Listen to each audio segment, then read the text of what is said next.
Praise the lord అండి. దేవుని నామానికి స్తోత్రములు. రెడీమర్స్ రివైవల్ అనే ఈ కార్యక్రమాన్ని వీక్షిస్తున్న మీ అందరికీ కూడా హృదయపూర్వకమైనటువంటి వందనాలండి. బాగున్నారా? ఈరోజు విమోచకుని ఉద్యోగ వాక్కును మనము ధ్యానం చేసుకుందాము.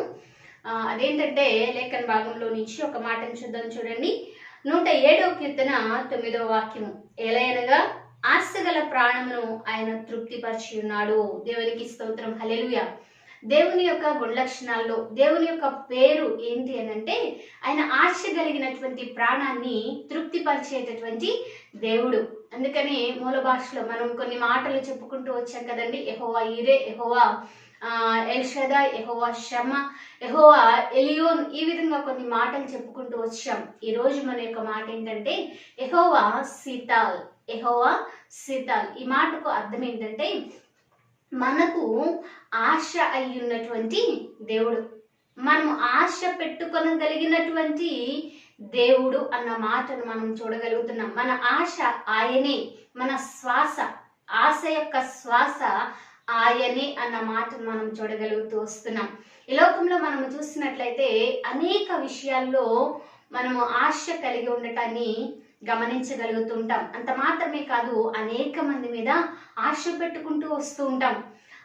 మరి ముఖ్యంగా పెద్దవారి మీద, తల్లిదండ్రుల మీద, అన్నదమ్ముల మీద, అక్క చెల్లెల మీద, అలాగే భార్య భర్త మీద, భర్త భార్య మీద, లేకపోతే పిల్లలు తల్లిదండ్రుల మీద, అంత మాత్రమే కాదు ప్రేయసి ప్రియులు వారి మీద ఆశలు పెంచుకుంటూ రావటాన్ని మనం చూస్తూ వస్తుంటాం. అయితే దేవుని వాక్యం సెలవిస్తున్నటువంటి మాట ఏంటంటే మన యొక్క ఆశ ఎవరై ఉండాలి అని అంటే లేఖన భాగంలో 146 కీర్తన 146:5లో మనం చూస్తే, ఎవడు తన దేవుడైన యెహోవా మీద ఆశ పెట్టుకున్నో వాడు ధన్యుడు.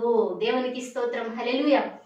ఈ లోకంలో మనుషుల మీద ఆశ పెట్టుకొనవద్దు అని చెప్పి అంటలేదు, కానీ వారి మీద ఆశ పెట్టుకున్నప్పుడు కొన్ని సందర్భాల్లో కొంతవరకు వారి పరిమితి కొలది, వారి స్తోమత కొలది, వారికి అవకాశం ఉన్నటువంటి కొలది వారు ఆ మాటను నెరవేర్చగలరేమో కానీ, ఆ ఆశను తీర్చగలరేమో కానీ, మన యొక్క దేవుణ్ణి మనం చూసినట్లయితే ఆయన మీద ఆశ పెట్టుకున్నప్పుడంట మనం ధన్యులముగా, అంటే ఆశీర్వదించబడినటువంటి వారంగా, ఏ కొరత లేనటువంటి వారంగా, ప్రతి మేలును అనుభవించేటటువంటి వారంగా, దేవుని సన్నిధిలో ఆ ఆశ చేత ఆయన వైపు ఎదురు చూచుట ద్వారా మనము నిత్యము సంతోషించేటటువంటి ఉన్నతమైనటువంటి ఆత్మీయ అనుభవంలోనికి మనం నడిపించబడతాము అని చెప్పి ఈ మాట ద్వారా మనకు అర్థమవుతున్నది. మరి నీ యొక్క ఆశ ఎవరి మీద ఉంది?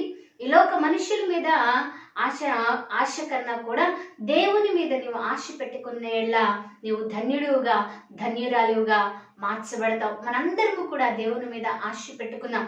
ఉదాహరణకు మనము చూసినట్లయితే హాగరు తన యొక్క జీవితంలో అబ్రహాము మీద ఆశ పెట్టుకుందేమో, తన యజమానుని మీద, యజమానురాలి మీద, వారికి కలిగినటువంటి వాటి మీద తాను ద్వారా వారు సంతోషిస్తారు అని చెప్పి, తనకు గొప్ప మేలు చేస్తారు అని చెప్పి ఆశపడిందేమో. అయితే ఆ యజమానుడు చేసినటువంటి పని ఏంటంటే తనకు కొంత ఆహారమును, కొంత నీటి గుడ్డని ఇచ్చి దూరంగా పంపించి వేయడాన్ని మనం చూస్తూ వస్తున్నాం. ఆ యొక్క ప్రదేశంలో తన ఆశ పెట్టుకున్నటువంటి యజమానుడే, తన ఆశ పెట్టుకున్నటువంటి యజమానురాలే, తనకు అన్ని వారే అనుకున్నటువంటి వారే ఆమెను ఏం చేశారంటండి, నిరాశ్రయులుగా చేసినట్లు, ఆమె ఆశ భంగము కలిగేటట్లుగా వారు ప్రవర్తించినట్లు ఆ యొక్క వాక్యంలో మనం చూడగలుగుతూ వస్తూ ఉంటాం.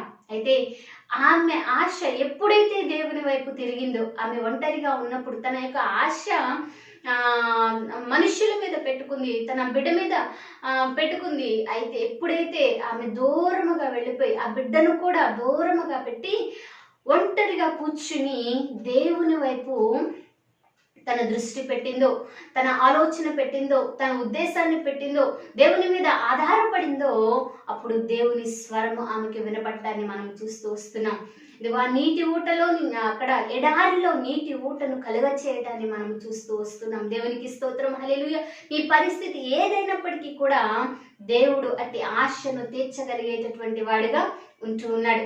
కొన్ని సందర్భాల్లో మన చుట్టూ అందరూ ఉండవచ్చు, నా అనేటటువంటి వారే కనీసం కొంచెం నీరు ఇవ్వడానికి కూడా సందేహించేటటువంటి పరిస్థితులు, దూరం అయ్యేటటువంటి పరిస్థితులు, అంత మాత్రమే కాదు కానీ అవకాశం లేనటువంటి పరిస్థితులు వస్తాయేమో, కానీ నా జీవితాల్లో దేవుని మీద ఆశ పెట్టుకున్నప్పుడు ఆయన మనకు ఏది అవసరమో, ఏ సమయానికి ఏది అవసరమో అటన్నిటినీ కూడా సమకూర్చేటటువంటి దేవుడుగా ఉంటున్నాడు.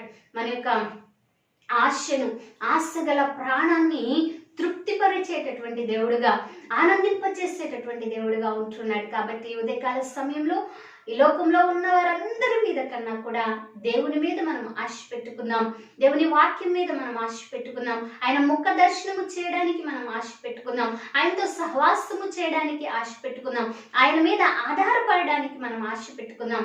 తద్వారా మనము ధన్యులుగా మార్చబడదాం. ఈ వాక్యము వింటున్న ప్రతి ఒక్కరి జీవితాల్లో యెహోవా శీతల్గా, ఆయనే మన ఆశ అయినటువంటి, మన ఆశకు శ్వాసగా ఆయన ఉండినట్లుగా మనల్ని మనం ఆయన కృపా సహాయానికి అప్పగించుకున్నాం. అతి కృపను ఈ మాటలు వీక్షిస్తున్న ప్రతి ఒక్కరికి దేవాది దేవుడు అనుగ్రహించిన గాక. ఆమేన్. చిన్న ప్రార్థన అండి. పరిశుద్ధుడైన తండ్రి, మహాగరుడ, మహోన్నతుడా, సర్వాధికారి, మీకు స్తోత్రాలు చెల్లిస్తున్నాం. ఈ ఉదయకాల సమయంలో మేము మీ మీద ఆశ పెట్టుకున్నప్పుడు ధన్యులుగా మార్చబడతామని వాక్యం ద్వారా మాతో మాట్లాడుతూ వచ్చారు. ఈ లోకంలో మాకు ప్రతి ఆశ నెరవేర్చబడినట్లుగా మీ మీద ఆశ పెట్టుకుని మేము కొనసాగడానికి, నీ చిత్తానుసారంగా వాటన్నిటినీ కూడా మేము పొందుకోవడానికి నీ కృపతో మీరు నింపండి, సహాయమును దయచేయండి. ఈరోజు పెళ్లి రోజులు, పుట్టినరోజులు జరుపుకుంటున్న బిడ్డలను మీరు నిండారుగా దీవించండి. వారు మీ మీదే ఆశ పెట్టుకుని ధన్యులుగా మార్చబడడానికి సహాయమును దయచేయండి. మరొకసారి మేమందరము కలిసి నీ నామం బిడ్డ స్తుతించు పర్యంతరము, నీ వాక్కుతో మేము ఉజ్జీవింపబడు పర్యంతరము నీ బలిష్టమైన రెక్కల కింద భద్రపరచమని యేసు ఉన్నతమైన నామమున ప్రార్థించి అడిగి వేడుకను పొందుకుని నాము తండ్రి. ఆమేన్. ప్రైజ్ ది లార్డ్ అండి. మీ గాడ్ బ్లెస్ యు.